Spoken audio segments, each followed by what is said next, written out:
Ya, kembalikan baliku padaku. Nah, untuk membahas mengenai topik ini secara lebih mendalam, pemirsa, kami akan ajak Anda berbincang langsung bersama dengan Gubernur Bali, ada Bapak Iwayan Koster yang nanti akan bergabung bersama kita dan juga sudah hadir seorang budayawan Perancis yang menetap di Bali, ada Bapak Jong Siang Kote. Selamat siang, Pak Kote. Ya, selamat siang, di sini hampir sore. Ya, Wah, bahasa Indonesianya lancar ya? sudah berapa lama memangnya tinggal di Bali? Ya, sudah beberapa puluh tahun ya. Oke. Sudah lancar berbahasa Indonesia. Oke, karena sudah beberapa puluh tahun tinggal di Bali, artinya juga menyaksikan apa-apa saja dan bagaimana dinamika para wisatawan yang berkunjung di Bali ya Pak Kuta. Nah, kalau Pak Kuta sendiri melihat perubahan yang terjadi, ini ada apa sebenarnya? Kalau saya sebenarnya ya, saya merasa bahwa sikap orang bule dahulu lebih parah daripada sekarang ini ya. Oke. Drug, pesta, seks, lebih banyak dulu kala daripada sekarang ya. Cuma sekarang ada fenomena wisatawan yang datang di dalam jumlah yang besar dari negara yang baru menyumbangkan wisatawan, terutama Rusia dan dalam batasan tertentu Ukraina ya. Mereka tidak biasa dengan perilaku lintas bangsa. Tetapi lebih jauh dari ini, saya melihat terutama fenomena medsos itu sendiri, yaitu terdapat peristiwa-peristiwa kecil yang seolah-olah dijadikan satu, ditunggalkan dan ditampilkan seolah-olah jadi dalam waktu dekat di medsos.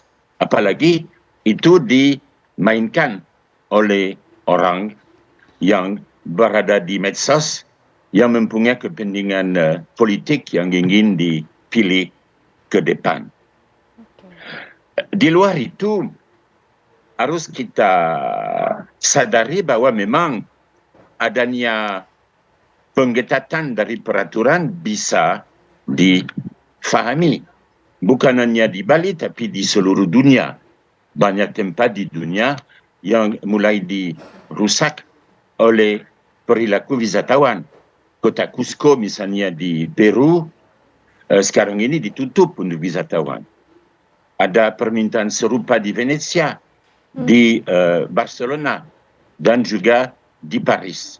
Jelas, wisatawan-wisatawan harus digiring, harus diberi batasan. Wisatawan luar maupun wisatawan di dalam negeri. Ada fenomena pendidikan lintas bangsa yang harus lebih ditekankan pada hemat saya. Oke. Pak, tadi Anda mengatakan kalau dulu nampaknya lebih parah daripada situasi Bali saat ini. Apa yang kemudian berubah sehingga pada akhirnya Anda melihat saat ini nampaknya jauh lebih baik, Pak? Ya, begini, sudah jelas bahwa dari sudut drag, tidak seperti dahulu kala ya. Itu lalu lintas drag, hemat saya tidak dengar adanya di sekitar saya, meskipun saya tidak hidup di daerah pantai ya. Dari situ jauh lebih baik. Adapun fenomena pedofilia yang dulu cukup marak juga kita tidak dengar. Itu orang lokal sudah lebih luas itu terhadap pengaruh luar yang negatif ya. Oke. Pak Kuta, artinya begini, yang berbeda apakah karena perilaku media sosial yang kemudian mengangkat mengenai peristiwa-peristiwa ulah para wisatawan mancanegara, atau memang perilaku wisatawan mancanegaranya ini yang semakin berani? Bagaimana Pak Kuta melihatnya? Ya, ada kedua fenomena ya. Hemat saya memang media sosial itu memainkan peran yang pokok di dalam hal ini ya. Karena dahulu kala peristiwa seperti yang kita saksikan sekarang juga terjadi yang serupa. Cuman orang pada waktu itu tidak mempunyai handphone, artinya tidak bisa memfilmkan peristiwa seperti itu ya. Dan karena itu memang muncul sekaligus sejak kira-kira 6 bulan yang lalu. 6 bulan yang lalu menariknya, yang pertama dijadikan sasaran adalah wisatawan Rusia. Karena memang orang Rusia lebih sulit untuk membayar kamar di hotel karena bank mereka diblokir. Dan karena mereka juga tidak biasa dengan perilaku lintas bangsa ya. Apakah itu mereka dijadikan sasaran karena ada permainan dari lawan politiknya di Eropa? Saya tidak tahu. Tapi kemudian yang dijadikan sasaran media sosial memang orang turis-turis pada umumnya. Mereka jadi sasaran tapi juga bukan tanpa alasan dalam batasan tertentu. Cuman memang media sosial menjadikan seolah-olah terjadi dalam waktu yang beberapa hari. Sedangkan terjadi dalam rentang waktu 1 tahun, 2 tahun atau apa gitu ya. Artinya jangan kita dipermainkan oleh media sosial. Oke, baik. Pak Kuta juga bergabung. Tidak sedramatis itu. Ya, baik. Tidak Pak Kuta, sedramatis itu ya. Ya, siang hari ini juga bergabung bersama kita ada Gubernur Bali, Bapak Iwayan Koster. Selamat siang Pak Gubernur, apa kabar Pak? Kabar baik, selamat siang Mbak. Baik, terima kasih atas waktunya Pak Gubernur. Pak Gubernur, surat edaran nomor 4 tahun 2023 baru saja di launching, sudah berlaku 31 Mei. Apa yang melatar belakangi kemudian Gubernur Bali mengeluarkan surat edaran ini? Terutama sekali adalah adanya kejadian dalam beberapa bulan terakhir ini sejak bulan Februari atau tepatnya mulai awal 2023. Perilaku para wisatawan mancanegara itu yang tidak sepantasnya dilakukan di daerah yang menjadi destinasi wisata utama dunia, apalagi Bali yang sangat kuat memegang teguh adat istiadat, tradisi, seni budaya serta kearifan lokalnya. Jadi ada tindakan-tindakan diantaranya misalnya perilaku buruk wisatawan yang melawan petugas kepolisian, melawan pecalang. Kalau warga mau udah nggak dianggap, gitu. Polisi saja dilawan. Begitu juga ada wisatawan yang melanggar aturan lalu lintas seenaknya. Ini sebenarnya saya mau menayangkan slide ini kepada masyarakat sehingga bisa dilihat kejadian-kejadian yang betul-betul membuat Bali ini menjadi tidak nyaman. Ada tindakan ugal-ugalan wisatawan di jalan, kemudian mengganti plat nomor, kemudian juga tidak memakai helm, melanggar lampu lalu lintas, kemudian juga telanjang di puncak gunung, kemudian juga berpakaian yang seronok, dan bahkan ada yang tidak berbusana, ada yang bugil tapi ternyata setelah diselidiki orangnya kena gangguan jiwa. Nah kemudian juga masuk ke wilayah tempat suci yang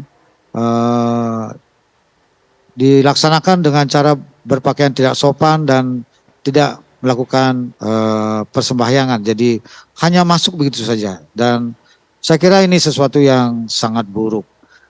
Selain itu juga ada sejumlah wisatawan yang melakukan aktivitas ilegal yang tidak sesuai dengan izin visanya. Di antaranya dia menjadi guide, kemudian menjadi fotografer, kemudian menyewakan sepeda motor. Ini lebih gila lagi nih. Kemudian juga buka usaha latihan yoga. Itu. Kemudian juga ada yang memiliki KTP di Denpasar dan di Badung, meskipun sudah dilakukan penindakan dengan tegas. Nah, kejadian-kejadian inilah yang membuat saya sebagai gubernur untuk menata pariwisata Bali ini secara komprehensif, yang sebenarnya kami rancang sebelum terjadinya pandemi COVID-19 dengan mengeluarkan peraturan daerah mengenai penyelenggaraan kepariwisataan budaya Bali dan juga peraturan gubernur mengenai tata kelola pariwisata Bali dari hulu sampai hilir. Memang sedianya kami akan berlakukan untuk mewujudkan pariwisata yang berbasis budaya, berkualitas dan bermartabat agar makin kokoh untuk menjaga kepariwisataan Bali sekaligus meningkatkan daya saing dengan negara-negara lain di dunia. Nah, dengan adanya pandemi COVID-19, pariwisata Bali sempat mengalami keterpurukan selama 2 tahun lebih. Dari tahun 2020, 2021 baru mulai pulih merangkak pada bulan April tahun 2022. Dan karena selama 2 tahun lebih mengalami keterpurukan pariwisata Bali, setelah pandemi COVID-19 dilakukan kebijakan percepatan pemulihan pariwisata Bali, sekaligus juga percepatan pemulihan perekonomian Bali. Itulah sebabnya dalam rangka pemulihan pariwisata ini agar berlangsung lebih cepat dilakukan kebijakan, diantaranya adalah untuk mempermudah wisatawan mancanegara masuk ke Bali, berlaku kebijakan visa on arrival yang sekarang ini sudah diberikan kepada 92 negara. Kemudian juga meningkatnya jumlah maskapai yang terbang langsung ke Bali. Sekarang ini sudah 36 maskapai dan penumpang yang datang ke Bali ini antara 13.000 sampai 15.000 orang per hari. Baik. Tingkat hunian hotel itu sekarang sudah mencapai 65% rata-rata dan sudah mendekati situasi normal sebelum pandemi COVID-19 pada tahun 2019. Dan Baik, ekonomi Bali juga sudah membaik. Pada triwulan 1 sudah tumbuh 6% di atas pertumbuhan ekonomi nasional. Baik, Pak Dan Gubernur. jumlah kunjungan wisatawan mancanegara sekarang ini Pak sampai Gubernur? bulan April sudah mencapai lebih dari 1.400.000 orang. Baik. Demikian, Pak. Ya, baik Pak Gubernur, nanti kita juga ingin mencari tahu laporan lainnya soal khususnya tingkah pola wisatawan mancanegara ini yang cukup meresahkan bersama juga dengan Pak Kuta, tapi sesaat lagi pemirsa kami masih akan kembali hadir untuk Anda.